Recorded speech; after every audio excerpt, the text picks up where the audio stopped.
Juan Kapitulo 17. Ang mga bagay na ito ay sinalita ni Jesus, at sa pagtingala ng kanyang mga mata sa langit, ay sinabi niya, Ama, dumating na ang oras, luwalhatiin mo ang iyong anak, upang ikaw ay luwalhatiin ng anak.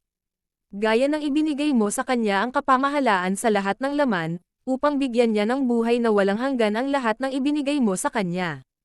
At ito ang buhay na walang hanggan, na ikaw ay makilala nila na iisang Diyos na tunay, at siyang iyong sinugo, sa makatuwid bagay si Hesukristo. Niluwalhati kita sa lupa, pagkaganap ko ng gawa na ipinagawa mo sa akin. At ngayon, Ama, luwalhatiin mo ako sa iyo rin ng kaluwalhati siyang aking tinamo sa iyo bago ang sanglibutan ay naging gayon. Ipinahayag ko ang iyong pangalan sa mga tao na ibinigay mo sa akin mula sa sanglibutan, sila'y iyo, at sila'y ibinigay mo sa akin, at tinupad nila ang iyong salita. Ngayon ay nanggakilala nila na ang lahat ng mga bagay na sa akin ay ibinigay mo ay mula sa iyo.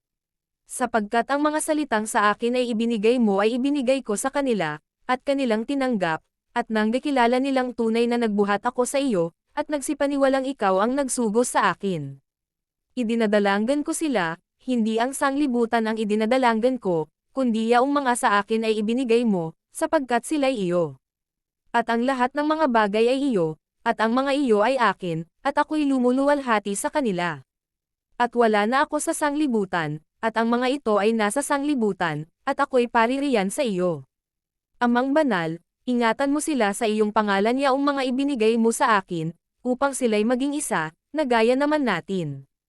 Samantalang ako'y sama sa kanila, ay iningatan ko sila sa iyong pangalan yaong mga ibinigay mo sa akin, at sila'y binantayan ko, at isa man sa kanila'y walang napahamak, kundi ang anak ng kapahamakan, upang matupad ang kasulatan.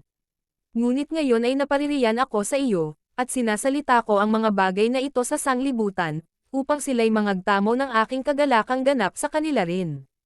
Ibinigay ko sa kanila ang iyong salita, at kinaputan sila ng sanglibutan, sapagkat hindi sila taga-sanglibutan, gaya ko naman na hindi taga-sanglibutan. Hindi ko idinadalanggan na alisin mo sila sa sanglibutan, kundi ingatan mo sila mula sa masama. Hindi sila taga-sanglibutan, na gaya ko naman na hindi taga-sanglibutan.